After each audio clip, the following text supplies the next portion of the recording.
নমস্কার, তোমাদের সকলকে ডেস্টিনেশন কি ইউটিউব চ্যানেলে স্বাগত। দেখো, আমরা আজকে এসএসসি এমটিএস পরীক্ষার যে 10 নম্বর শিফটে প্রশ্নগুলো এসেছিল, ঠিক আছে, 2023 পরীক্ষার সেই প্রশ্নগুলো নিয়ে আলোচনা করব। তো প্রথমেই দেখো যে প্রশ্নটা আছে সেটা হচ্ছে, রাজ্য বিধানসভার দুটি অধিবেশনের মধ্যে সর্বোচ্চ সময়ের ব্যবধান কত? দুটো অধিবেশনের মধ্যে সর্বোচ্চ গ্যাপ কত দিনের হতে পারে? 3 মাস নাকি 2 মাস নাকি 6 মাস নাকি 1 বছর? তো দেখো, রাজ্য যে বিধানসভা তার দুটো অধিবেশনের মাঝখানে ম্যাক্সিমাম কিন্তু 6 মাসের গ্যাপ হতে পারে, তার বেশি গ্যাপ হওয়া কিন্তু চলবে না, ঠিক আছে, এটা হচ্ছে উত্তর। এরপর দেখো, আমাদের যে রাজ্য, ঠিক আছে, আমাদের সংবিধানে রাজ্যের উল্লেখ বা রাজ্যের চর্চা আছে আমাদের সংবিধানের ভাগ 6-তে। কত নাম্বার? 6 নাম্বার ভাগে এটির আলোচনা করা হয়েছে। আর্টিকেল নাম্বারটি কত? আর্টিকেল নাম্বার হচ্ছে 152 থেকে 237। এই আর্টিকেলগুলির মধ্যে কি আমাদের রাজ্য বিষয়ে আলোচনা করা হয়েছে। এরপর দেখো, 152 নাম্বার যে আর্টিকেল, সেখানে বলা হয়েছে যে কি রাজ্যের পরিভাষা। সেখানে কি বলা হয়েছে? একটা রাজ্যের পরিভাষা কি সেইটা বিষয়ে বলা হয়েছে। Article number 152। পরিভাষা বলতে কি? সংজ্ঞা। পরিভাষা বলতে কি বোঝায়? সংজ্ঞা, ঠিক আছে। এরপর দেখো, আর্টিকেল নাম্বার 153 থেকে 159। আর্টিকেল নাম্বার 153 থেকে 159, এই যে আর্টিকেলগুলি আছে এইখানে কিসের চর্চা করা হয়েছে? আমাদের রাজ্যপালকে নিয়ে চর্চা করা হয়েছে। রাজ্যপালকে নিয়ে চর্চা করা হয়েছে। আর্টিকেল নাম্বার 153-তে বলা হয়েছে যে একটা রাজ্যের একটা রাজ্যপাল থাকবে বা একাধিক রাজ্যের একজন রাজ্যপাল থাকতে পারে, ঠিক আছে। আমাদের যে রাজ্যপাল আছে তার যে পদটা সেটা আমরা কোথা থেকে নিয়েছি?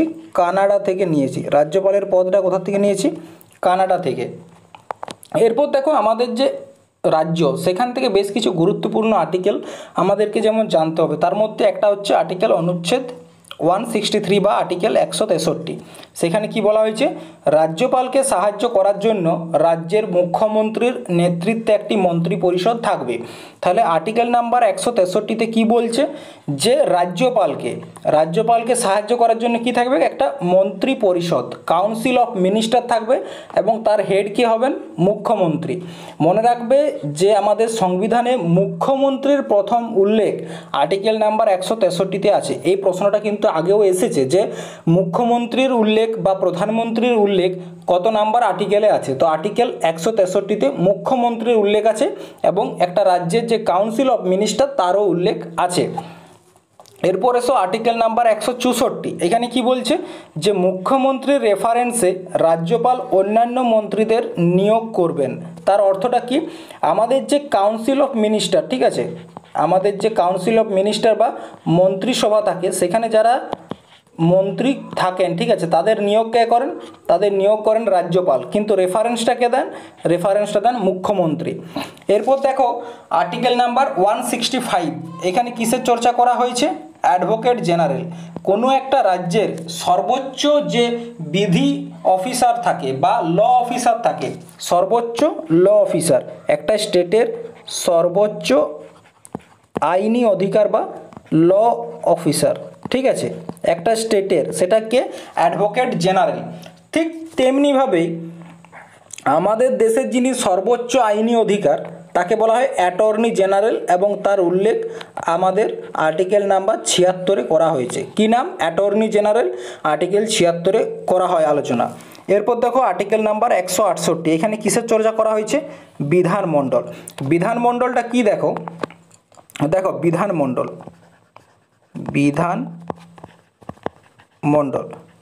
বিধানমণ্ডলের কতগুলি ভাগ আছে? এটা হচ্ছে অঙ্গ। একটা হচ্ছে কি? বিধানসভা। একটা হচ্ছে বিধান পরিষদ, ঠিক আছে, আর একটা হচ্ছে রাজ্যপাল। এটা হচ্ছে কি? এটা হচ্ছে তোমার বিধানমণ্ডলের অঙ্গ। আর বিধানমণ্ডলের যদি সদন বলা হয়, যদি সদনের কথা বলা হয়, তখন মনে রাখবে বিধানসভা, আবার হচ্ছে বিধান পরিষদ। এই দুটো হচ্ছে কি? একটা বিধানমণ্ডলের সদন। আর যদি বলা হয় অঙ্গের কথা, তখন হচ্ছে বিধানসভা, বিধান পরিষদ এবং রাজ্যপাল। এরপর দেখো এই যে বিধানসভা আছে, এখানেই কিন্তু কারা বসে, আমরা যাকে ভোট দিয়ে এমএলএ বানাই তারা কোথায় বসে, সবাই বিধানসভাতে বসে। তো দেখো কি বলা হয়েছে, আর্টিকেল নাম্বার 168-তে বিধানমণ্ডলের চর্চা করা হয়েছে।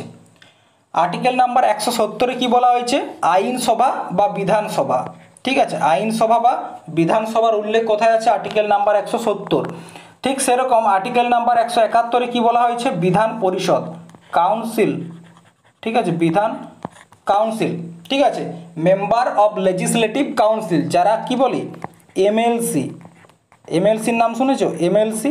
তো যারা এমএলসি হয় তারা কোথায় বসে, বিধান পরিষদে বসে। মনে রাখবে আমাদের ভারতবর্ষে মাত্র 6টি রাজ্যে কিন্তু বিধান পরিষদ আছে, অন্যান্য রাজ্যে বিধান পরিষদ নেই। তার কারণেই যারা বিধান পরিষদের মেম্বার হন তারা কিন্তু প্রেসিডেন্টের ইলেকশনে, অর্থাৎ কি রাষ্ট্রপতির ইলেকশনে অংশগ্রহণ করতে পারেন না। তার অর্থাৎ কি, অর্থটা হচ্ছে যে তারা কিন্তু প্রেসিডেন্টের ইলেকশনে ভোট দিতে পারেন না। প্রেসিডেন্টের ইলেকশনে কারা ভোট দিতে পারে, এমএলএরা দিতে পারে, কিন্তু যারা এমএলসি, যারা বিধান পরিষদে বসে তারা কিন্তু ভোট দিতে পারে না। এরপর দেখো আর্টিকেল নাম্বার 213, সেখানে কি বলা হয়েছে, গভর্নরের অধ্যাদেশ। আর্টিকেল নাম্বার 213 গভর্নরের অধ্যাদেশ বা অর্ডিন্যান্স। অর্ডিন্যান্স বা অধ্যাদেশ কি, অর্ডিন্যান্স বা অধ্যাদেশ হচ্ছে একটা পদ্ধতি। এটা হচ্ছে কি পদ্ধতি, ধরো কোনো একটা এমন সিচুয়েশন এলো সেই সময় বিধানসভা ভঙ্গ হয়ে আছে, মানে ভেঙে আছে। বিধানসভায় তো সব আইন তৈরি করে, তো বিধানসভা ভেঙে আছে, তো সেই সময় রাজ্যটাকে চালানোর জন্য কি করে, একটা আমাদের যে রাজ্যপাল থাকেন তিনি একটা আইন তৈরি করেন। সেই আইনটা দিয়ে মানে সাময়িকভাবে সেই সময়টাকে ট্যাকেল করা হয়। তো সেটার জন্য যে আইনটা তিনি তৈরি করছেন তাকে বলা হচ্ছে অর্ডিন্যান্স। তো অর্ডিন্যান্স পাওয়ার গভর্নরের আছে আর্টিকেল নাম্বার 213। আর্টিকেল নাম্বার 214-তে কী বলা হয়েছে, আমাদের হাইকোর্টের উল্লেখ আছে। ঠিক আছে, আমাদের হাইকোর্টের উল্লেখ আর্টিকেল নাম্বার 214 এবং আর্টিকেল নাম্বার 226। এটা খুব গুরুত্বপূর্ণ। তোমরা যদি যখন কি বলবো ফান্ডামেন্টাল রাইট পড়াচ্ছিলাম তখন তোমাদেরকে বলেছিলাম যে আর্টিকেল নাম্বার 32 অনুসারে সুপ্রিম কোর্ট 5 প্রকারের রিট জারি করতে পারে। ঠিক আছে, 5 প্রকারের রিট জারি করতে পারে, কিন্তু এটা মনে রাখবে যে আর্টিকেল 226 অনুযায়ী, আর্টিকেল 226 অনুযায়ী হাইকোর্ট 6 প্রকারের রিট জারি করতে পারে। ঠিক আছে, তাহলে হাইকোর্টও রিট জারি করতে পারে, কিন্তু সেটা আর্টিকেল 226 অনুসারে। কত প্রকার, 6 প্রকার। এরপর দেখো আর্টিকেল 161 এবং আর্টিকেল 72। আর্টিকেল 72-এ কি বলেছিলাম, পার্ডন পাওয়ার অফ প্রেসিডেন্ট, প্রেসিডেন্টের ক্ষমা করার অধিকার বা ক্ষমতা, ক্ষমা করার ক্ষমতা। মনে রাখবে আমাদের যিনি প্রেসিডেন্ট হন তিনি কিন্তু ফাঁসির সাজা এবং সৈন্য সাজা দুটাই কিন্তু মাফ করতে পারেন, কিন্তু আমাদের যিনি গভর্নর হন তিনি, তার কাছেও কিন্তু ক্ষমা করার অধিকার আছে। সে কিন্তু ফাঁসির সাজা বা সৈন্য সাজাকে মাফ করতে পারেন না, বাকি যে কোনো সাজাকে তিনি মাফ করে দিতে পারেন। পরবর্তী প্রশ্নটা দেখো কি আছে, 1951 সালে প্রথম এশিয়ান গেমস কোন শহরে অনুষ্ঠিত হয়েছিল। এশিয়ান গেমস, ঠিক আছে, কোন শহরে অনুষ্ঠিত হয়েছিল, জয়পুর, পুনে, মুম্বাই নাকি নিউ দিল্লি। তো মনে রাখবে 1951-র যে প্রথম এশিয়ান গেমস সেটা হয়েছিল নিউ দিল্লিতে। কোথায় হয়েছিল, নিউ দিল্লিতে। দেখো এশিয়ান গেমস, ঠিক আছে, এটার আরও একটা নাম আছে, সেটাকে বলা হচ্ছে এশিয়াড, আরেকটা নাম হচ্ছে এশিয়াড। এটা চালু হয়েছিল কবে থেকে, 1951 থেকে।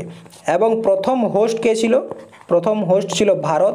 ভারতের কোথায়, দিল্লিতে প্রথমবার অনুষ্ঠিত হয়েছিল। ঠিক আছে, এটা এই এশিয়ান গেমস প্রতি 4 বছর অন্তর কিন্তু করা হয়। কত বছর, 4 বছর অন্তর করা হয়। এখনও পর্যন্ত ভারত দুবার কিন্তু এটার হোস্ট হয়েছে। কতবার, দুবার। একবার 1951-তে, আরেকবার হয়েছে 1982-তে। এই দুবারেই কিন্তু এশিয়ান গেমসে ভারত হোস্ট হয়েছে, বা এই মানে কি বলবো, হোস্ট বলতে কি যারা খেলাটাকে সঞ্চালন করে। যেমন টি20 ওয়ার্ল্ড কাপে এবছর ওয়েস্ট ইন্ডিজ এবং আমেরিকা ছিল, ওইখানে খেলাগুলো সব হচ্ছিল। ঠিক সেরকমভাবে এশিয়ান গেমসে এখন পর্যন্ত ভারত দুবার হোস্ট হয়েছে, একবার 1951 সালে, একবার 1982 সালে। এরপর দেখো আমাদের কাছে যেটা গুরুত্বপূর্ণ সেটা হচ্ছে 2022-এর এশিয়ান গেমস, যেটা 2022-এ হয়েছিল। খেলাটা 2022-এর হলেও খেলাটা হয়েছিল কোভিডের কারণে 2023 সালে। এটার হোস্ট কে ছিল, চায়না।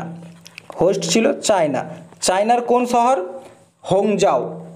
ঠিক আছে, কোন শহর, হোংজাও। হংজাও, ঠিক আছে।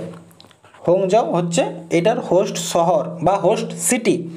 তো 2022-এর যে এশিয়ান গেমস ছিল সেটার মোটো কী ছিল?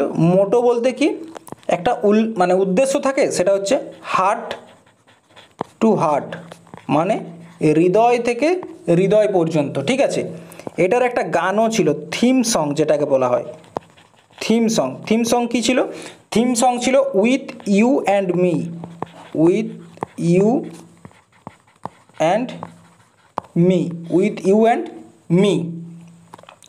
এবং 2022-এর যে এশিয়ান গেমস সেখানে টোটাল ভারত 107টা মেডেল জিতেছিল, ঠিক আছে। তার মধ্যে গোল্ড জিতেছিল তোমার 28টা, সিলভার জিতেছিল 38টা, এবং ব্রোঞ্জ জিতেছিল 41টা, ঠিক আছে। যদি যোগ করে দেখো 107টা হবে, তাহলে টোটাল 107টা মেডেল জিতেছিল ভারত, ঠিক আছে। এবং 2022-এর যে এশিয়ান গেমস ছিল সেটা হচ্ছে 19তম সংস্করণ বা 19 নম্বরের এশিয়ান গেমস ছিল। এরপর দেখো একটি সরকারি বাজেট কি। প্রথমত বলে রাখি, বাজেট শব্দের উল্লেখ কিন্তু আমাদের সংবিধানে নেই, এবং বাজেট শব্দের অর্থ হচ্ছে কি একটা চামড়ার থলিকে বাজেট বলে। বাজেটটা কি দেখো, কিছুদিন আগে 2024-এর বাজেটও পেশ হয়েছে এবং সেটা পেশ করেছিল নির্মলা সীতারমণ। সেটা নিয়ে তোমাদেরকে একটা আলাদা ক্লাস করানো হয়েছে যদিও। তো দেখো বাজেট হচ্ছে কি, বাজেট হচ্ছে একটা নথি যেখানে সরকার কত টাকা ট্যাক্স উঠালো একটা ফাইন্যান্সিয়াল ইয়ারে বা এক বছরের মধ্যে ভারত সরকার কত টাকা ট্যাক্স তুলছে এবং সেখান থেকে কত টাকা খরচ হচ্ছে। এই যে জমা হওয়া টাকা, সেখানে ট্যাক্স আছে, বিদেশ থেকে ঋণ নেওয়ার যে টাকা সেটা আছে, এবং সেটা থেকে কত টাকা খরচ হচ্ছে, এই বিষয়ে যে নথিটা থাকে তাকে বলা হচ্ছে বাজেট। তাহলে কি বলেছে, একটি সরকারি বাজেট কি একটি দেশের অর্থনৈতিক বৃদ্ধির ওপর একটি প্রতিবেদন? না, এটা নয়। ব্যক্তিগত আর্থিক ব্যবস্থাপনার জন্য একটি পরিকল্পনা? না, এটিও নয়। নাকি একটি সরকারের প্রত্যাশিত রাজস্ব মানে হচ্ছে ট্যাক্স বা কর এবং ব্যয়ের একটি আর্থিক বিবরণী? হ্যাঁ, এইটা হচ্ছে সঠিক উত্তর। বৈদেশিক নীতির লক্ষ্যের রূপরেখা? এটাও কিন্তু নয়, ঠিক আছে। নেক্সট দেখো কি, একটি উপযুক্ত ছেলে এ সুইটেবল বয় উপন্যাসের রচয়িতা কে? এ সুইটেবল বয়ের উপন্যাসের রচয়িতা কে? কিরণ দেশাই, বিক্রম শেঠ, চেতন ভগত নাকি অনিতা দেশাই? তো দেখো এ সুইটেবল বয় এইটার যে লেখক সেটা হচ্ছে কে? বিক্রম শেঠ, ঠিক আছে, বিক্রম শেঠ। এবং এই বইটার উপরে একটা ওয়েব সিরিজও কিন্তু তৈরি হয়েছে, ঠিক আছে। এই উপন্যাসটির উপর একটা ওয়েব সিরিজ তৈরি হয়েছে যেটা তোমরা নেটফ্লিক্সে পাবে। কোথায়? নেটফ্লিক্সে আছে, ঠিক আছে। দেখো বিক্রম শেঠের হচ্ছে কি এ সুইটেবল বই, খুব গুরুত্বপূর্ণ একটা বই, এটা লাভ স্টোরির একটা বই। এরপর দেখো চেতন ভগত, নামটা খুব গুরুত্বপূর্ণ। চেতন ভগতের বই কিন্তু এসএসসিতে অনেকবার জিজ্ঞেস করা হয়। গুরুত্বপূর্ণ যে বইটি আছে হচ্ছে the three mistake,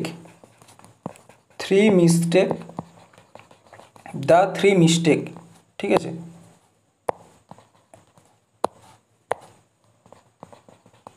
the three mistake of my life, এই বইটা হচ্ছে কার? চেতন ভগতের। তাছাড়া কি ওয়ান ইন্ডিয়ান গার্ল, এটাও কার? চেতন ভগতের। এরপর দেখো কিরণ দেশাই খুব গুরুত্বপূর্ণ একটা নাম, মানে সাহিত্যের দিক থেকে। কিরণ দেশাই কিসের জন্য গুরুত্বপূর্ণ? দেখো কিরণ দেশাইয়ের লেখা একটি গুরুত্বপূর্ণ বইয়ের নাম কি আছে? The inheritance of loss. কি? দ্য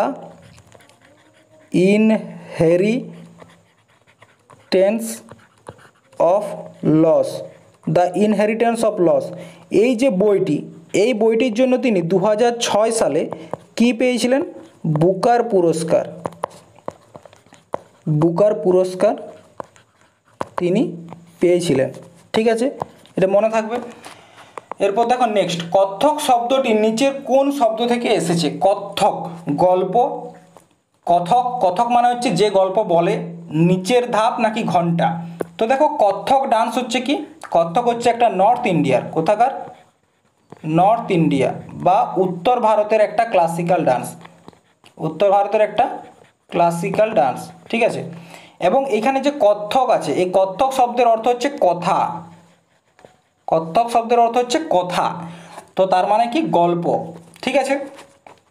এরপর দেখো কত্থক ডান্সের মেইন যেটা ইনগ্রিডিয়েন্ট, যেটাকে বলা হচ্ছে যে যেটা ছাড়া কত্থক ডান্স অসম্পূর্ণ, সেটা হচ্ছে কি ঘুঙরু।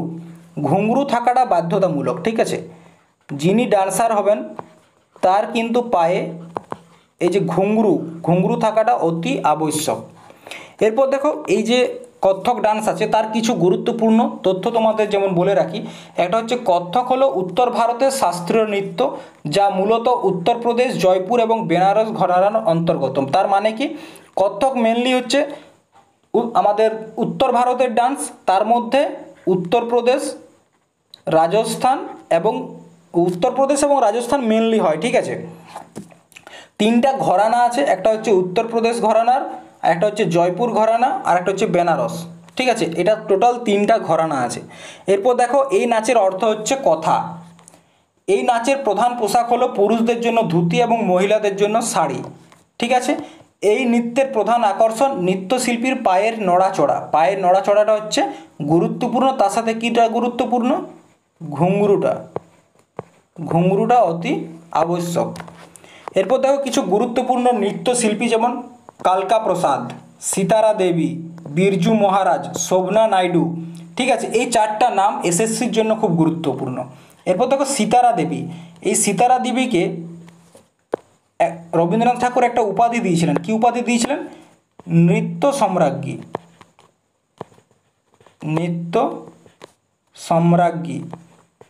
নৃত্য সম্রাজ্ঞী উপাধিটি কে দিয়েছিলেন? রবীন্দ্রনাথ ঠাকুর। কে দিয়েছিলেন? রবীন্দ্রনাথ ঠাকুর, ঠিক আছে। পরবর্তী প্রশ্ন দেখো, নিচের কোন আত্মজীবনীটি ভারতের সাবেক রাষ্ট্রপতি, সাবেক মানে হচ্ছে প্রাক্তন রাষ্ট্রপতি ডক্টর এপিজে আব্দুল কালাম লিখেছেন? One life is not enough, নাকি ওয়েটিং ফর আ ভিসা, নাকি আত্মকথা, না উইংস অফ ফায়ার? তো দেখো আত্মজীবনীর কথা যদি আসে তাও আবার ডক্টর এপিজে আব্দুল কালামের, তাহলে সেটা হচ্ছে উইংস অফ ফায়ার, ঠিক আছে। এবং এনারই লেখা আরও একটি গুরুত্বপূর্ণ বই হচ্ছে ইগনাইটেড মাইন্ডস।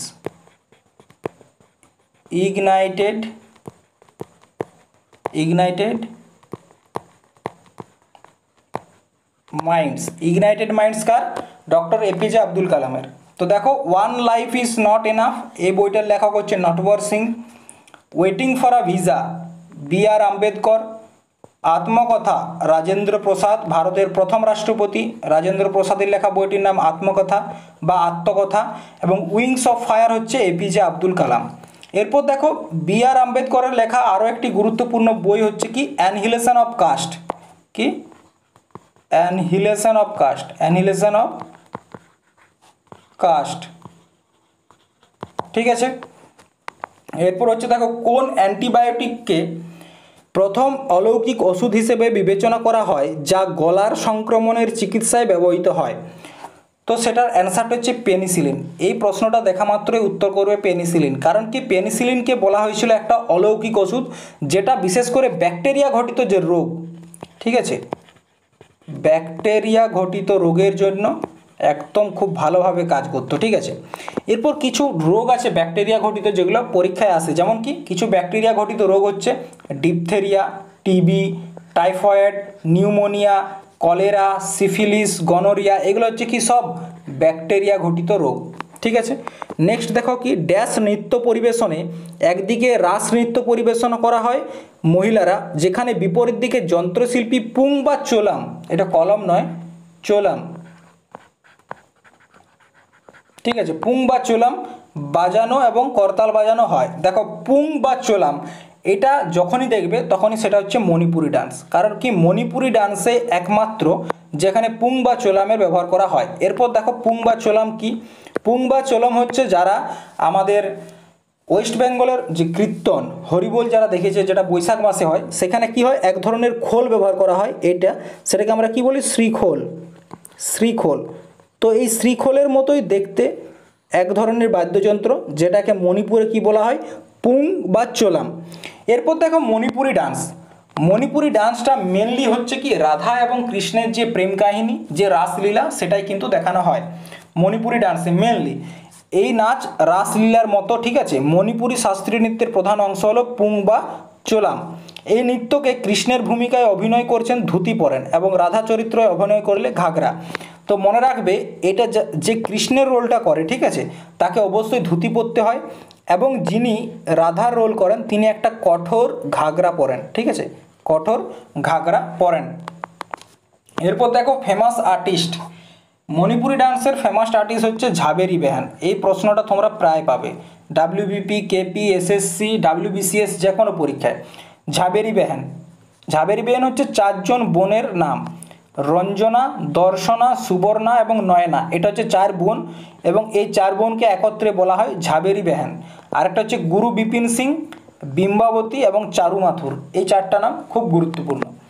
এরপর দেখো পরবর্তী প্রশ্ন, নিম্নোক্তদের মধ্যে কে ছিলেন খুদাই খিদমতগার প্রতিষ্ঠাতা? খুদাই খিদমতগারের প্রতিষ্ঠাতা কে? খান আব্দুল গফ্ফর খান। খান আব্দুল গফ্ফর খান কবে করেছিলেন? 1929 সালে খুদাই খিদমতগারের স্থাপনা করেছিলেন। খুদাই খিদমতগার কবে স্থাপনা করেছিলেন? 1929 সালে। খুদাই খিদমতগার শব্দের অর্থ হচ্ছে ঈশ্বরের বান্দা। কি? ঈশ্বরের বান্দা। এই বান্দা শব্দটা এটা এখন তোমরা প্রায় যারা ফ্রি ফায়ার খেলে তাদের কাছে শুনতে পারবে। বান্দা, বান্দা মানে হচ্ছে কি বালক, ঠিক আছে। ঈশ্বরের বালককে বলা হয় ঈশ্বরের বান্দা, বা ঈশ্বরের ছেলেকে বলা হয় ঈশ্বরের বান্দা। তো এই যে খুদাই খিদমতগার এইটার প্রতিষ্ঠাতাকে খান আব্দুল গফ্ফর খান।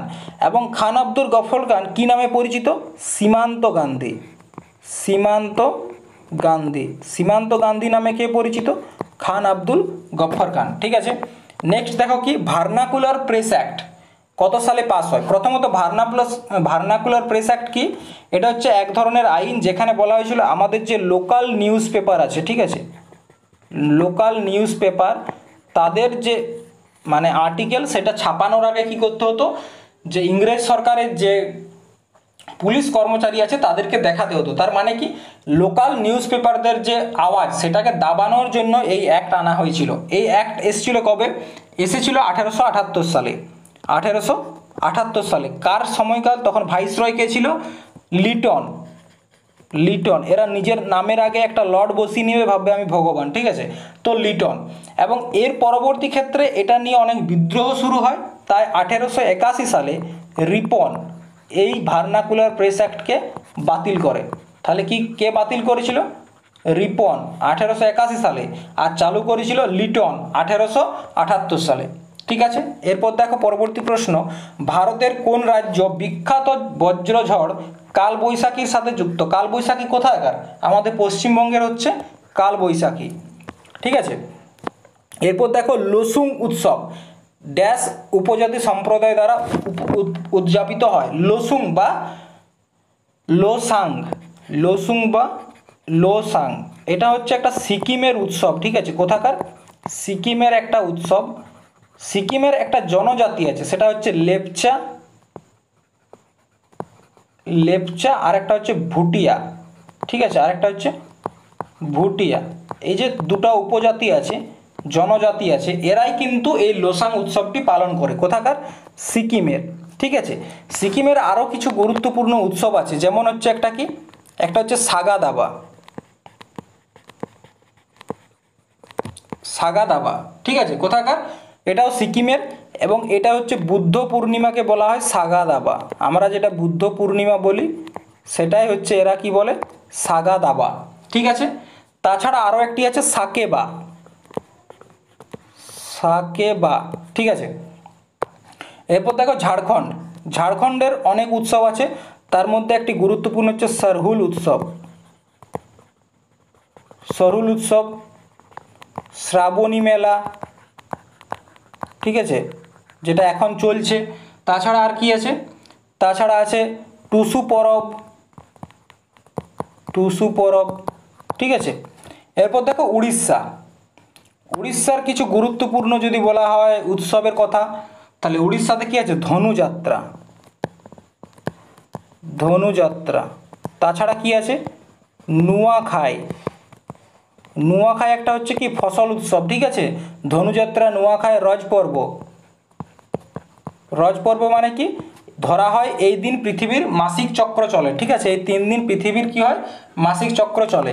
এরপর দেখো পরবর্তী প্রশ্ন কি আছে, সিন্ধু উপত্যকার মহান স্নান বা গ্রেট বাথ কি বলা হয়, গ্রেট বাথ। ঠিক আছে, নিম্নলিখিত বিবৃতিগুলির মধ্যে কোনটি সত্য নয়? এটি শস্য সঞ্চয় করার জন্য ব্যবহার করা হতো, এটা ভুল তথ্য। এটি চাষের জন্য ব্যবহার করা হতো, এটাও ভুল। এটি শহরের জলের ট্যাঙ্ক হিসাবে ব্যবহার করা হতো, না। এটা কিসের জন্য, ধর্মীয় উদ্দেশ্যে ব্যবহার করা হতো। ঠিক আছে, যে গ্রেট বাথ পাওয়া গেছে কোথায় পাওয়া গেছে, মহেঞ্জোদাড়োতে। ঠিক আছে, কোথায় পাওয়া গেছে, মহেঞ্জোদাড়ো, এটা মনে রাখবে, মহেঞ্জোদাড়োতে কি পাওয়া গেছে, গ্রেট বাথ। ঠিক আছে, এই মহেঞ্জোদাড়োটা কোথায় অবস্থিত, পাকিস্তানের একটা ডিস্ট্রিক্ট আছে যার নাম হচ্ছে লারকানা ডিস্ট্রিক্ট। কি, লারকানা জেলা। এই লারকানা জেলাতে হচ্ছে মহেঞ্জোদাড়ো অবস্থিত। ঠিক আছে, মহেঞ্জোদাড়োর খোঁজ কবে হয়েছিল, 1922 সালে। কে করেছিল, রাখাল দাস ব্যানার্জি। কে করেছিল, রাখাল দাস ব্যানার্জি, রাখাল দাস ব্যানার্জি। ঠিক আছে, যদি বলা হয় সিন্ধু সভ্যতার সেই মহেঞ্জোদাড়োর সিন্ধু নদীর কোন দিকে অবস্থিত, প্রথমত এটা হচ্ছে সিন্ধু নদীর তীরে গড়ে উঠেছে। মনে রাখবে যতগুলা সভ্যতা আছে সব কিন্তু নদীমাতৃক সভ্যতা, কারণ কি, নদী ছাড়া সেই সময় জলের অন্য কোনো স্রোত ছিল না। ঠিক আছে, তো সিন্ধু নদীর ডান দিকে, ঠিক আছে, সিন্ধু নদীর ডান দিকে কিন্তু মহেঞ্জোদাড়ো সভ্যতা। মহেঞ্জোদাড়ো ছিল কোন দিকে, সিন্ধু নদীর ডান দিকে। এরপর ধরো মহেঞ্জোদাড়ো, এই শব্দটার অর্থ হচ্ছে মৃত মানুষের টিলা বা মৃতকের টিলা, মৃতকের টিলা। ঠিক আছে, মহেঞ্জোদাড়ো শব্দের অর্থ হচ্ছে মৃতকের টিলা। এরপর মহেঞ্জোদাড়ো থেকে যেটা গুরুত্বপূর্ণ প্রশ্ন, সেটা হচ্ছে মহেঞ্জোদাড়ো থেকে কি কি পাওয়া গেছে। কি কি পাওয়া গেছে তার যদি লিস্ট করা হয়, প্রথমে আছে কি, প্রথমে আছে সেটা হচ্ছে গ্রেট বাথ, একটা বিশাল স্নানাগার। ঠিক আছে, গ্রেট বাথ, যেটাকে কিসের জন্য ব্যবহার করা হতো, ধর্মীয় কাজে ব্যবহার করা হতো। তাছাড়া কি, এক ধরনের মুদ্রা পাওয়া গেছে, এক ধরনের মুদ্রা পাওয়া গেছে যেখানে কি একটা যোগীর ছবি আছে। ঠিক আছে, যোগী মানে কি, যে যোগ করে, যে ধ্যান করে, সে যোগীর ছবি আছে এবং তার পাশে প্রচুর পশু আছে। ঠিক আছে, পশু, তার জন্য তার নাম কি হয়েছে, পশুপতি। ঠিক আছে, তাহলে পশুপতির চিত্র আঁকা মুদ্রা কোথায় পাওয়া গেছে, মহেঞ্জোদাড়োতে। এবং এই যে যোগীর, এই যোগীকে মহেঞ্জোদাড়োর লোকেরা কি নাম দিয়েছিল, আদি শিব। কি বলা হতো, আদি শিব। ঠিক আছে, এটা হচ্ছে মহেঞ্জোদাড়ো থেকে বেশ কয়েকটি গুরুত্বপূর্ণ তথ্য। এরপর দেখো আমাদের যে ভারতবর্ষ আছে, ঠিক আছে, এটা একটু ইরেজ করছি, আমাদের যে ভারতবর্ষ আছে তার, বা আমাদের যে ভারতবর্ষ এবং পাকিস্তান মিলায় আমাদের যে সিন্ধু সভ্যতা, তার বিস্তার কতটা সেটা নিয়েও একটা প্রশ্ন আসে। মানে কি, পূর্ব দিকে বিস্তার কতটা, পশ্চিম দিকে বিস্তার কতটা, সেটা নিয়ে। ধরো এটা হচ্ছে কি পূর্ব দিক, এটা হচ্ছে নর্থ সাইড, এটা সাউথ এবং এটা হচ্ছে ইস্ট। তো দেখো সিন্ধু যে সভ্যতা আছে তার একেবারে পূর্বে হচ্ছে জম্মু কাশ্মীরের কাছে মান্ডা পর্যন্ত। ঠিক আছে, জম্মু কাশ্মীরের কাছে মান্ডা পর্যন্ত বিস্তৃত। দেখো এখনও সম্পূর্ণ খোঁজা হয়নি, যতটুকু খোঁজা হয়েছে তার ভিত্তিতে এটা বলা হচ্ছে। ঠিক আছে, চেনাব নদীর তীরে। ঠিক আছে, উত্তরে হচ্ছে জম্মু কাশ্মীরের মান্ডা পর্যন্ত চেনাব নদীর তীরে। আমাদের পূর্বে পূর্বে পূর্বে হচ্ছে আলমগিরিপুর, পূর্বে হচ্ছে আলমগিরিপুর, আলমগিরিপুর মানে হচ্ছে এটা কি, সিন্ধু সভ্যতার বিস্তার কতটা হয়েছে, আলমগিরিপুর ইউপিতে। কোন নদীর তীরে, হিন্ডন নদীর তীরে। সবসময় নদীটা খুব জরুরি। ঠিক আছে, হিন্ডন নদী। এরপর হলো উত্তর হয়ে গেল, পূর্ব হয়ে গেল, এরপর চলে এসো দক্ষিণে। দক্ষিণে বিস্তার কতটা, দেমাবাদ পর্যন্ত, দেমাবাদ, দেমাবাদ, দেমাবাদ পর্যন্ত হচ্ছে দক্ষিণে বিস্তার। এটা কোথায় অবস্থিত, মহারাষ্ট্র। এবং এটা কোন নদীর তীরে, প্রবরা, প্রবরা নদীর তীরে এটি গড়ে উঠেছে। লাস্ট যেটা আছে সেটা হচ্ছে পূর্ব দিকে, পূর্ব দিকে এর বিস্তার হচ্ছে সুতকা গেন্ডোর, সুতকা গেন্ডোর। সুতকা গেন্ডোর কোথায় অবস্থিত, পাকিস্তান, পাকিস্তানের কোথায়, বালুচিস্তান, বালুচিস্তান। ঠিক আছে, এবং এটি কোন নদীর তীরে, দশক নদীর তীরে, দশক নদীর তীরে। তাহলে এটা হচ্ছে কি সিন্ধু সভ্যতার বিস্তার, সিন্ধু সভ্যতার বিস্তার একদম পূর্ব পশ্চিম উত্তর দক্ষিণে। ঠিক আছে, তো দেখো আজকে যে ক্লাসটা ছিল সেখানে তোমাদের সাথে বেশ গুরুত্বপূর্ণ কয়েকটা প্রশ্ন আলোচনা করলাম। পরের দিন ক্লাসে আবার তোমাদের সাথে দেখা হবে। ঠিক আছে, তো আজকেরটা এখানে সমাপ্ত করছি। ধন্যবাদ। জয় হিন্দ, জয় ভারত।